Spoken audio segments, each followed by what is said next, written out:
Originally, the title of this was going to be The Rare, the Humorous, and the Tasty, but that got put in the program as The Rare, the Numerous, and the Tasty, and both are applicable. So there's, other than maybe, you know, Disney stuff in general, there's probably not anything else that is as numerous in collecting as Star Wars. Unless you maybe broadened it out to like all Marvel characters or something like that. But collecting it is very challenging, but very fun if you tried to get everything. It's basically impossible to do, but most people will focus in on a few specific things, and a lot of people will just focus in on the toys. So we'll look at some of those today. What I wanted to put here together was something that everybody would get something from. So if you're just a casual fan, or you're just kind of interested, you know, only peripherally in Star Wars, there's some basic things in here that you will find hopefully interesting. But if you're a big collector and have been collecting since the very beginning, we'll have some stuff in here probably that you've never seen before as well. So something for everybody, okay? Well, 1977, a little movie called Star Wars comes out in the theaters. It's a big hit instantly, and everybody wants to live in the Star Wars universe all of a sudden. Everybody wants a piece of that to take home with them. So where are all the items that I can purchase? Where's the stuff that I can begin to collect? And so there weren't very many items at that time. You know, there were a few puzzles, a few books, comics, game or two. Very, very little stuff. A lot of fan-made items or quick knockoff items. You know, lightsabers that are called, you know, light blades or star swords, things like that that were created. So the thing that everybody is most familiar with, the action figures, were not even available when the movie came out in 1977. So it wasn't until just before the movie was released that Kenner Toys actually signed to become the licensee for Star Wars toys. Well, if you know anything about toy production, it takes about a year from the time that you begin to concept an item to the point where it actually is available on the shelves. And nothing was available then when the movie came out. So when Christmas came around, Star Wars was a huge phenomenon. Everybody wanted something. Kids were, you know, really wanting toys. What they got instead was this thing that's called the Early Bird Certificate package, and that did not include any action figures. It was just simply a thin cardboard mailer type box that had a cardboard display stand to hold the figures that didn't exist, but gave you a coupon that you could mail in that would give you the first four figures that would be available: the Luke, the Leia, Chewbacca, and R2-D2. And so about March of '78, those showed up in stores. And about the same time then, the rest of the original line of action figures began to appear. And so what we have there is the Jawa from that line. Well, let's take a look now at the Star Wars line from '77 to '79 and some of the global impact that there was for Star Wars. And so, very familiar here, the USA version, the one from Kenner, but they are used across the country, across the world, in many different countries. Sometimes they would just have the US versions in their own countries for sale, but sometimes they had a unique packaging as well. So collectors today are very interested in getting the different packaging variations and all of the different ones. Sometimes they would even have different molds for the figures, so there's variations in how the figures actually look now, and a lot of collectors will go into variations for the actual figures as well. So just starting off with Australia, a company called Toll Toys did the line down there for Star Wars. And so you can see the card looks very similar, just with a different logo down there. Very, very difficult to find those. Now in Canada, due to the bilingual laws that they have, where things have to have the packaging in French and in English, they used a version where they have the cool French logo down at the bottom and the English logo up at the top. There's also versions without that French logo on there, but all the other languaging was still in French and English. And then in France itself, the company called Meccano did the Star Wars line, and so they actually replaced the logo there with the Guerre des Étoiles, the Star Wars in French. Another thing that's kind of fun is that in some of these countries, they would actually rename the characters. And so I don't know how exactly you pronounce it, but it's like Chiktaba for Chewbacca. And so they would give different names on the packaging for the characters. Italy went to the Guerre di Stellare, the Star Wars in Italian logo. And you can see there, again, instead of Darth Vader, it's Lord Darth Finner, which probably sounds similar to Vader in Italian. I don't know, but the company there is called Harbert, and so they released through Star Wars and Empire in Italy. Now in Japan, they actually used the Kenner packaging, so that's just the regular Kenner packaging, where they would stick a sticker onto the front there with the character's name and some information in Japanese. And so the company there is called Takara, and so that's how they would release their figures there in Japan. So in the Netherlands, a company called Clipper did theirs, also very similar. Again, just only the logo on the front is different. Sorry, not the logo, but the name of the company. So they have the Clipper logo there, but everything else is still in English.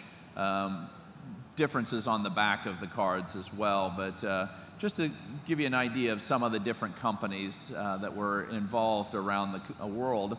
In the United Kingdom, a company was called Palitoy. And over the years, there's been very strong growth of collectors in each of these countries that are very proud of and seek to find the toys from their own country that they grew up with. And so for many, many years, the Kenner US version carded figures were the most desired, and everybody wanted to find those.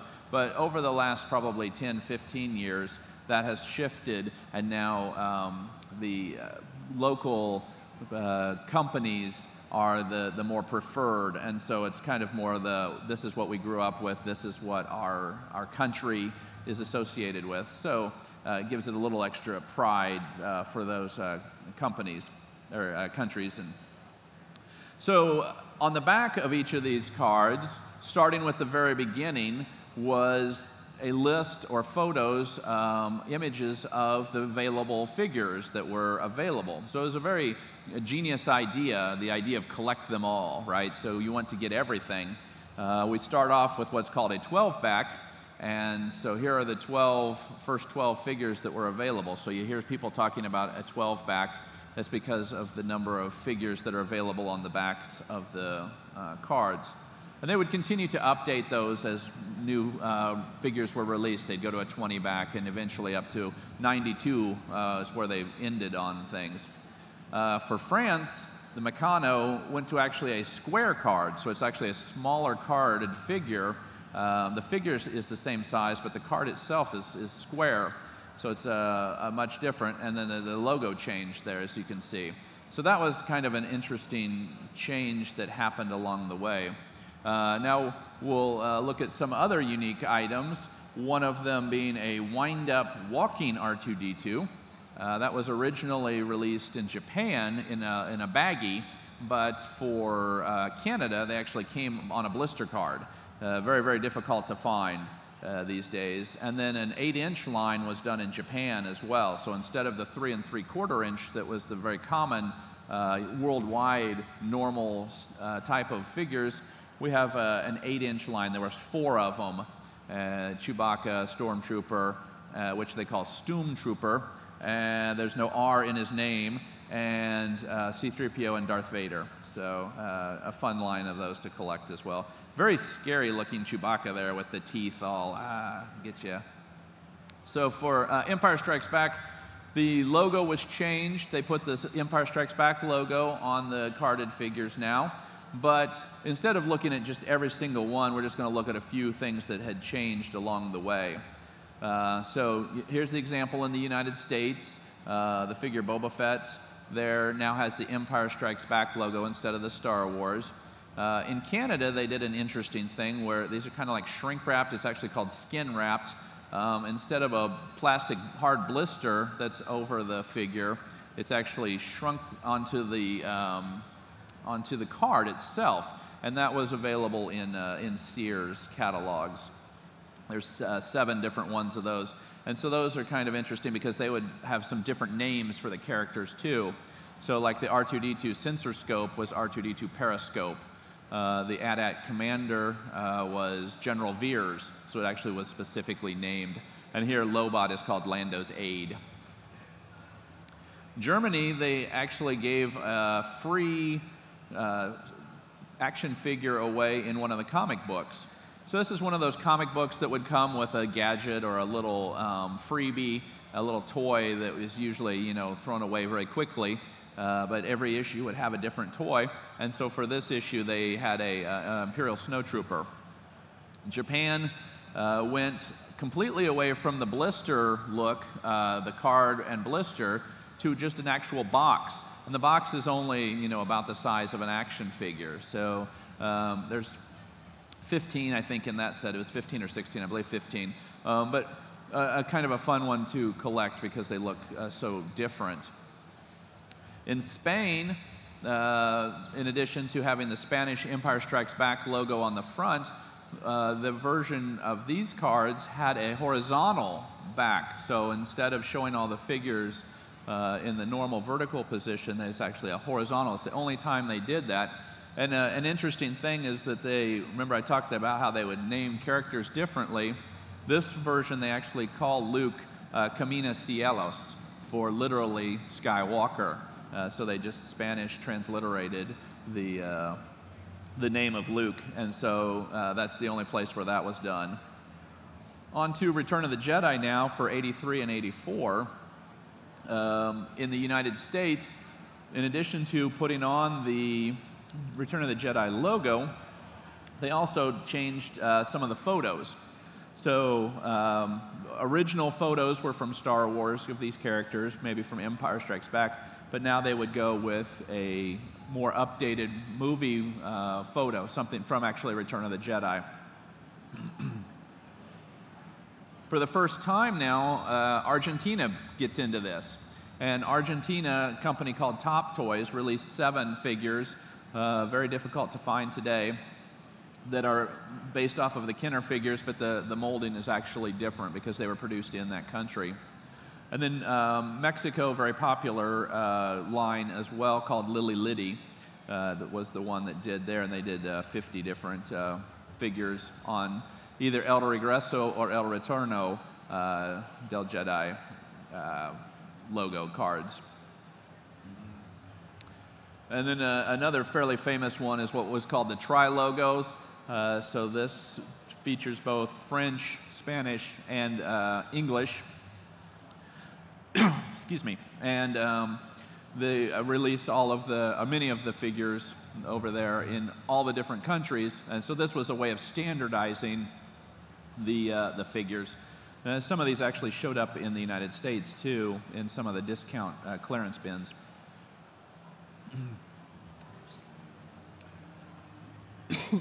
In Italy, we have glue sticks actually sold with action figures. So I don't know if that's a glue stick with a free Ewok or an Ewok with a free glue stick, but one way or the other, we've got Ewoks and glue sticks as a promotion. They're very, very bizarre. Well, as the Star Wars popularity winds down in 84, 85, with the end of the Return of the Jedi, there's no promise of movies coming out or anything like that. So what are we going to do, right? Kenner decides that they want to continue the line, And they do that with the power of the Force. It was mostly mostly items from Jedi, but they went back and did a couple of others from earlier movies as well. And they also came with a coin, a little aluminum coin. So these are very popular with collectors today, obviously. Many people had stopped collecting at this point. So when they got back into collecting in the early 90s or 2000s, some of these were unfamiliar to them, and they were like, oh, I didn't even know these were out because I had stopped collecting by the time Jedi came out.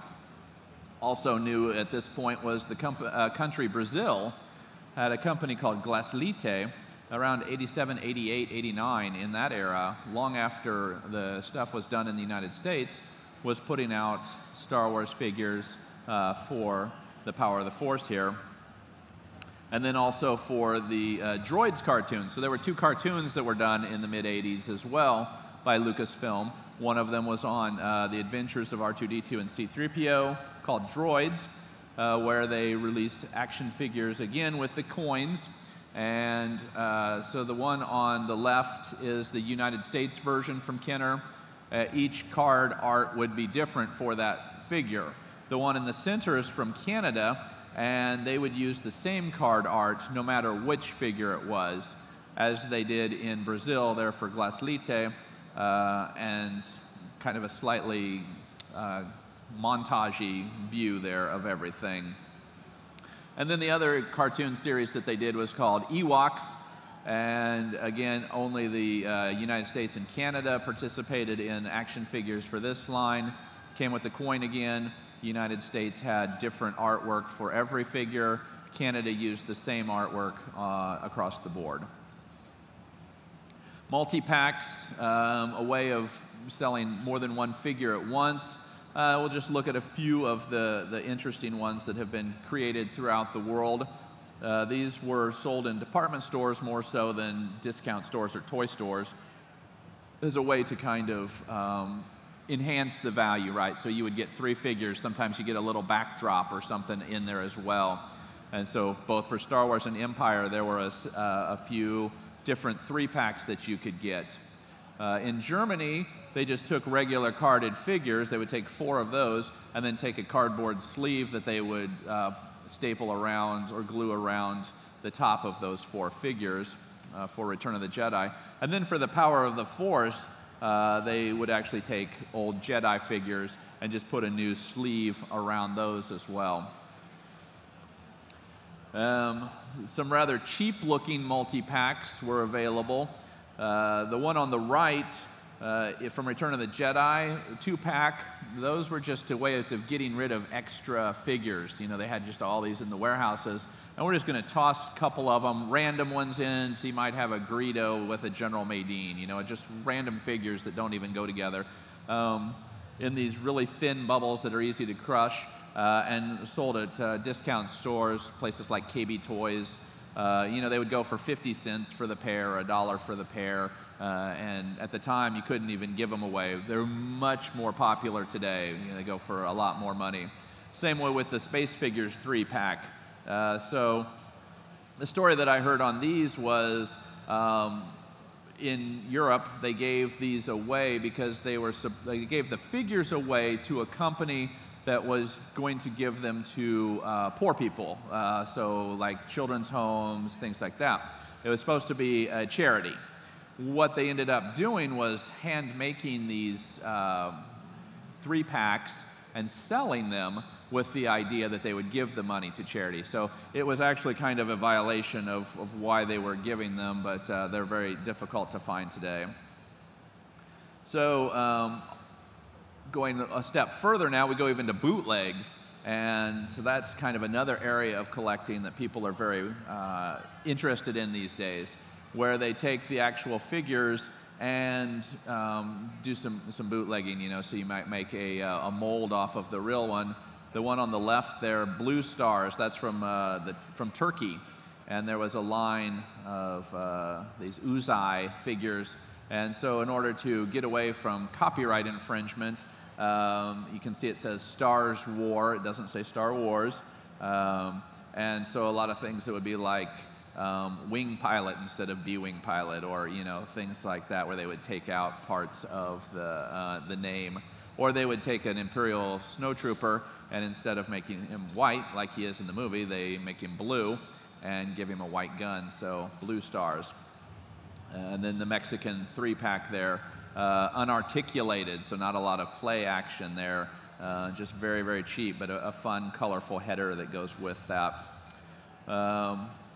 The Chewbacca, when he grows out his beard, figure there at the bottom is kind of one of the hilarious bootlegs available in Mexico. Kind of has that lucha libre kind of look to him too there. The one in the center is from Russia, very, very difficult one to find. And then the one in the top left is Model Trim, which is the company that made them in Brazil.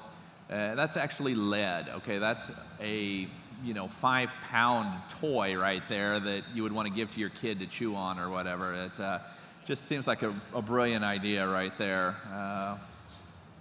So most people's concept of toy collecting, or of Star Wars collecting, kind of ends right there. And based off of people that we've talked to and reading Facebook posts about every other one being well, I never knew that existed, or that's new. Wow. A friend of mine, Gus Lopez, and I decided that we wanted to write a book about all of the Star Wars collectibles. And so we did Gus and Duncan's Comprehensive Guide to Star Wars Collectibles, which has over 77,000 different items. So it's not just the toys. It's everything from toothbrushes to, latch hook kits to toothbrushes. It's everything from over 100 different countries. It's almost 1,000 pages long, weighs 7 pounds. So it's a good thing to break your coffee table too. But now what we're going to look into are some of the things that are the more esoteric in Star Wars collecting, beyond the toys. And so we'll look at the small to the big. We've got little erasers all the way up to a full swing set that was created for Return of the Jedi. That you had a little speeder bike that you could swing on, and a little command tower that you could climb the ladder up into. It had electronics that plays and everything. There's been some humorous items that were made over the years, and some of the ones that we'll just kind of scratch our head as to what exactly were they thinking when they did this, but some of them are just kind of fun, and so we'll start looking at some of those. In 1980, there was a company that made Star Wars hats, and so they wanted to make one that resembled Yoda, so you could have your Yoda ears on there. But in case people would be confused as to who it was that you were supposed to be, they plastered the name right on the front there so that you would know, oh, that's Yoda. And of course, underoos. How can you go wrong with Star Wars underoos? I've always found it interesting that C-3PO is thinking about what he would look like as underwear. It's kind of a strange thing. I won't go into the psychology of all of that, but they're still popular to collect today, preferably in unused condition. It was the 70s, so there's a lot of horrible 70s clothing out there with Star Wars on it. I don't know if you can see on the shoes, but they actually say Tusken Raider on the side with a little burst around them. So you could be a cool Tusken Raider with your brown leather shoes. The box art on the box itself is really cool, but the shoes are very dated. And then same thing with the brown pants. First of all, brown pants, but second of all the Star Wars all over it would look really good in the schoolyard wearing your cool Star Wars brown pants there. And of course, if you for bed, you got to have your Darth Vader booties. Because nothing is as intimidating as the Dark Lord of the Sith that goes around, killing the Imperials at the drop of a hat because they make a mistake. But at night you get to sleep with the little booties on there. So some of the clothing that they used for the cast and crew also kind of followed a humorous theme. These people are working long hours, working on the sets of the movie, and so they're going to create T-shirts and other ephemera that will be for just their unit, right? So their group. They're not for for sale or anything like that. So we have Darth Vader kicking back with a cigarette of some sort and a beverage of some sort as well. On the back of that, it says, "The Empire lays back." So this was during the production of The Empire Strikes Back. People that work there in Marin, California would have that T-shirt made up for them. Or the Ewoks, you know, everybody thinking how cute the Ewoks were. So this is kind of their take on that with their guns and missiles and dynamite there. Up to Attack of the Clones, where they did Hello Kitty, and they did the Nexu version of Bad Kitty there. And the costumes, of course, have come a long way since the 70s. This is what you could have looked like in Halloween in 1977. If you wanted to go as R2-D2, you would still look basically like yourself, just with an R2-D2 on your chest and something that looks more like a Cylon or something as the mask there. But the Ben Cooper masks were really funny because they would always put the character, you know, usually the first ones always had the character right there. So you could be Jaws, and it would just have a shark there, or you could be, you know, Darth Vader, and there's a picture of Darth Vader. So not very realistic.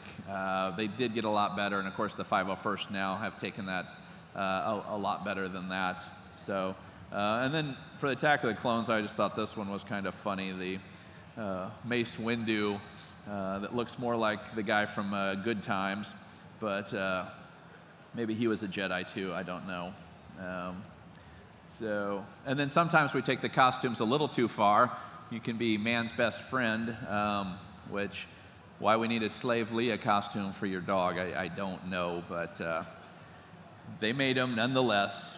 Now, people always say, okay, you know, if they made Star Wars everything, have they made Star Wars toilet paper? Yes, they have made Star Wars toilet paper. It was put out in Germany for Revenge of the Sith, and there was a little plush Yoda that you could get as part of the promotion. Part of the ad campaign that they decided not to go with was to wipe out the dark side. So that was something that they had proposed to do. One of the early contests that they could do in 1977, you could actually win that sweet ride of a Toyota Celica there. So if you want an ultimate Star Wars collectible, try and track down the Star Wars Toyota Celica, but there are some displays available from that and that are still available that you can find, but the thing is probably gone. In the 80s, late 80s, after all the movies, there was a promotion in Japan from Panasonic that used a lot of unique imagery, and so the idea back then, this was all, of course, pre-internet. You could go to Japan and advertise things that you wouldn't ever advertise in the United States, right? So Tom Cruise could go advertise alcohol, or you know, Arnold Schwarzenegger could go advertise cigarettes or something like this. And it wasn't something that would ever kind of get back to the average populace in the United States, so they were safe. And so a similar deal, George Lucas did a line with Panasonic, advertising their camcorders and other electronics. And so some fun posters and images were made of this that are really hard to track down today. And this one is kind of an interesting one. It's an actual metal pencil sharpener from England, from a company called Helix. And it's a fully dimensional Death Star, very funky looking there, it's all colorful. But up until '97, so for the first 20 years, this was the only version of a licensed dimensional Death Star that they made that was fully spherical. They did some half spheres and other things like that, and most of the imageries were just flat images of the Death Star. So kind of unique in that sense. And then Coca-Cola got in on the craze by doing a Cobot. So that was their version of Coca-Cola's R2-D2. Lucasfilm said that looks an awful lot like R2-D2, so they actually went back and licensed it after the fact. So the Cobot is actually licensed, just wasn't at the time. But one of the buttons there is the I'm Cute 2, taking a play off the R2-D2. And then to take it a step further, one of the places in a grocery chain in Pennsylvania, actually, the Mr. Grocer did this Foodland Coke bot, and so those are very, very difficult to find. Remote control version, very difficult to find these days. Even household products have Star Wars all over them. So Pine Sol did one of the early promotions where you could get Star Wars Frisbees, and there was a set of those that you could mail off for. And tracking down a bottle of those is very, very difficult. Some of these are very challenging to find today because, you know, particularly when we get into the food products, these are items that just get thrown away, right? The packaging just gets thrown away. You'll mail off for the Frisbee, you'll keep the Frisbee because it's collectible, but you'll throw away the Pine Sol bottle. So finding the bottle itself can be pretty tricky. And same way with the detergent there that you can see from Belgium and Netherlands. This was from the Revenge of the Sith premiere, and Lucasfilm made these up. So they're books of matches, but with a very clever play on Obi-Wan Kenobi's quote that if you strike me down, you will become more powerful than you can possibly imagine. A very obscure collectible to try to find there. And of course, I like the fact that the Germans know what we're all thinking about Ewoks when they created their comics, Die Ewoks. So, so this one is kind of funny too. We all remember the Battle of Hoth with the 3 Death Stars that showed up. Or when Darth Vader was angry at Cabe for pointing out the Earth. Those are some of my favorite scenes from the movies.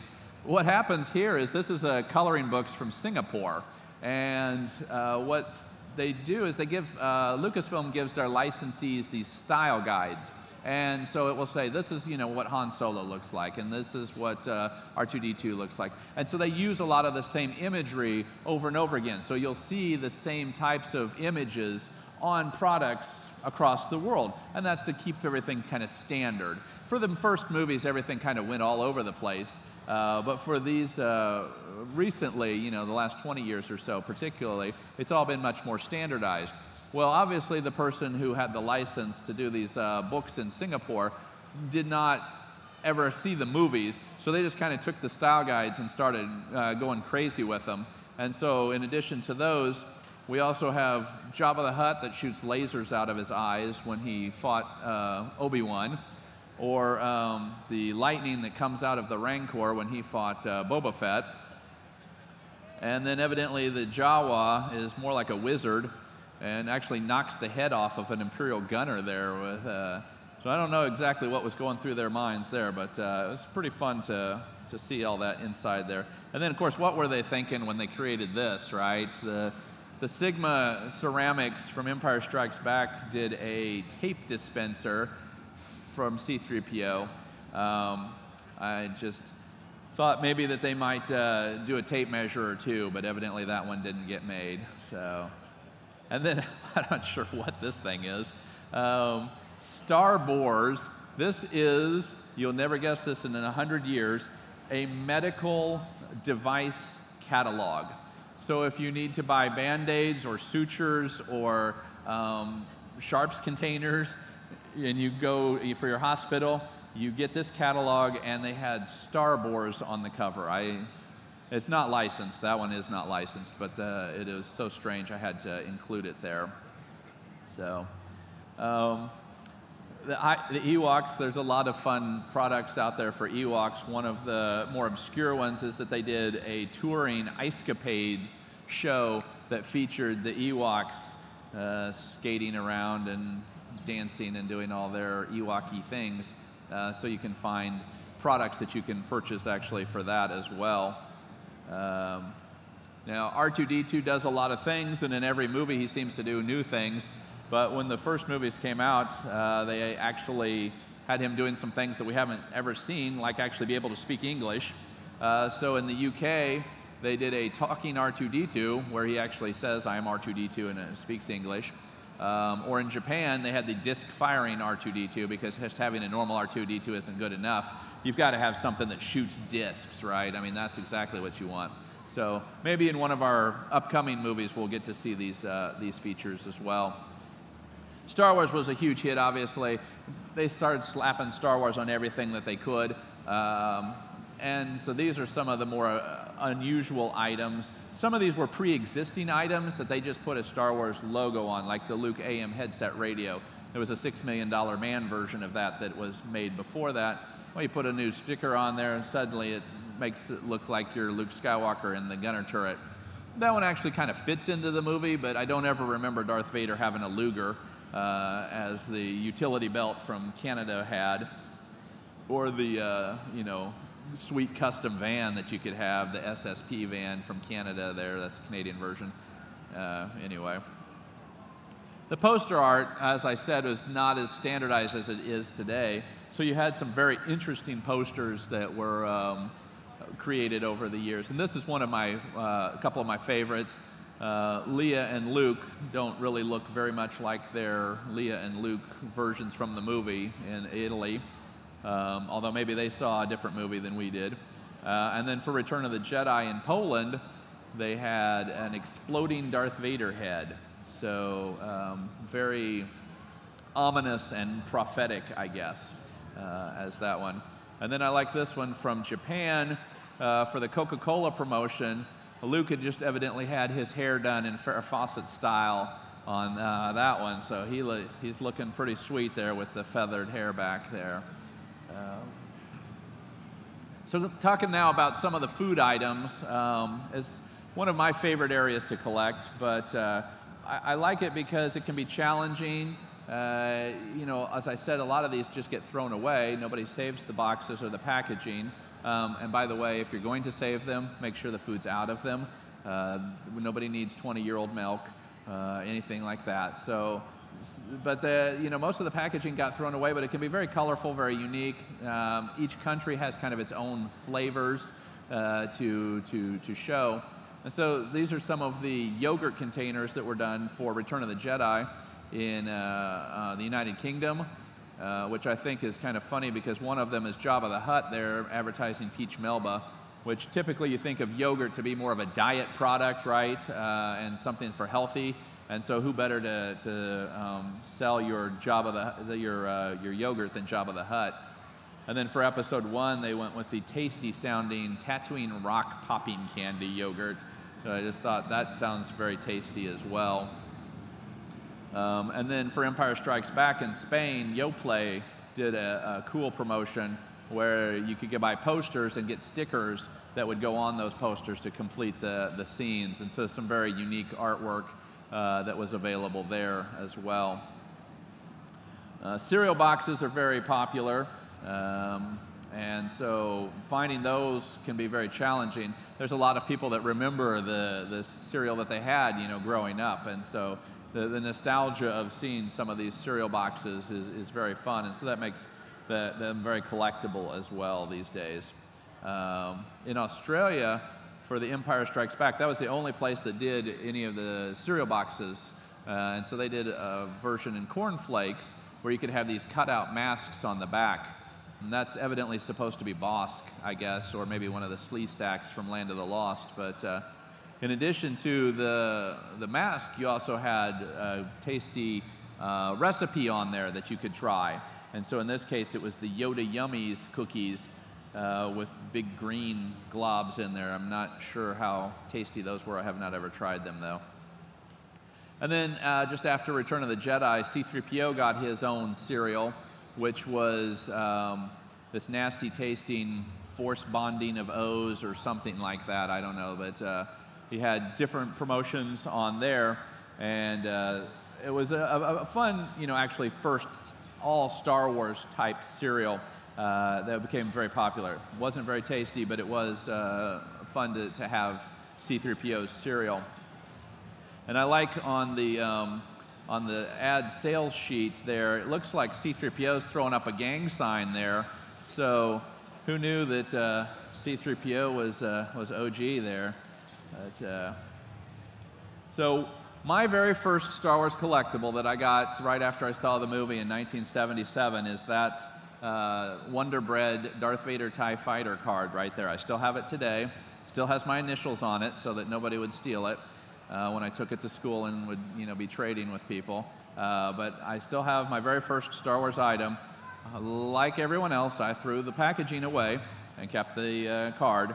So finding the Wonder Bread wrappers today, again, very challenging, but kind of fun. And of course, being a completist, got to have every different variations. You've got big and country style and thin and small, and country style comes in 2 different versions. So there's actually a couple dozen different versions of bags that are out there, at least 20 right now.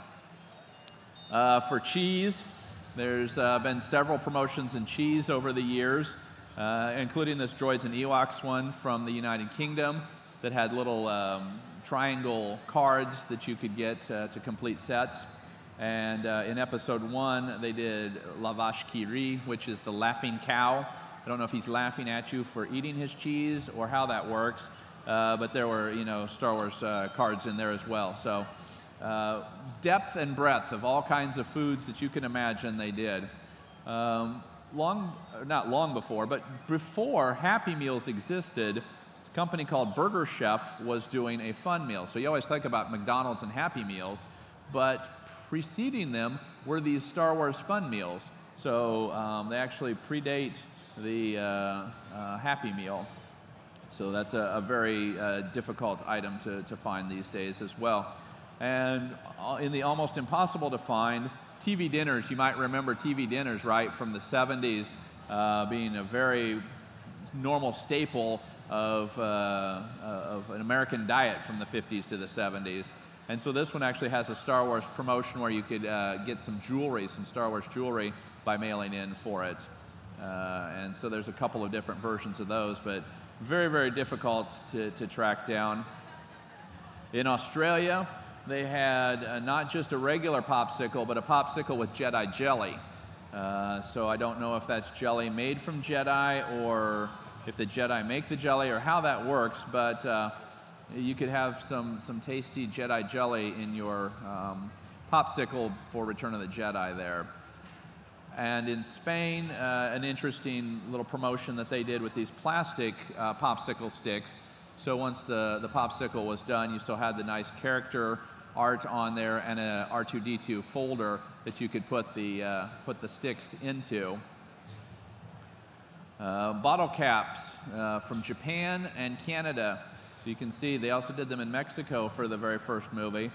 All the different images that they would put underneath it. It's a very unique way to collect Star Wars, is to get something that's in a a food type item as a bottle cap here. And some more drinks, just different varieties. For Star Tours, just in the California area, when they first came out in '87, Carnation Milk did a promotion for Star Tours Disneyland.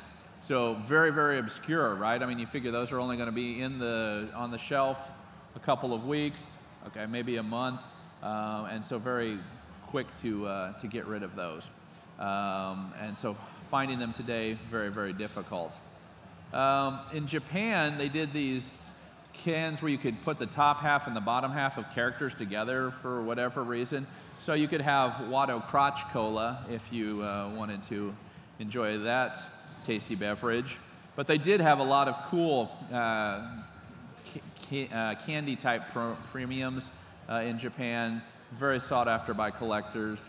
The Chew Bar is a UK thing. It's a fun thing from The Empire Strikes Back. But for Australia and New Zealand, for Revenge of the Sith, they also did it one step further to make the Chewbacca Chewy Chew Bar. So a perfect meshing of names there as Chewy because Chewy Chew Bars. But this Valentine that you could get or give to someone, I don't know what you would get as your mixed message there. If someone gives you this thing of candy that says they would just as soon kiss a Wookiee. So I don't know if that's a good thing that they're giving you candy, but they're also kind of dissing you at the same time. Well, speaking of candy, this is one of my favorite. What are they thinking of? The Jar Jar Monster tongue. It's a actual candy lollipop tongue. So you would actually suck on Jar Jar's tongue. Yeah. We'll move on from there. It's not all junk food, though, so there are Star Wars vitamins to kind of round out. So another thing that I had wanted to talk about was some of the other things that you can collect kind of beyond Star Wars toys.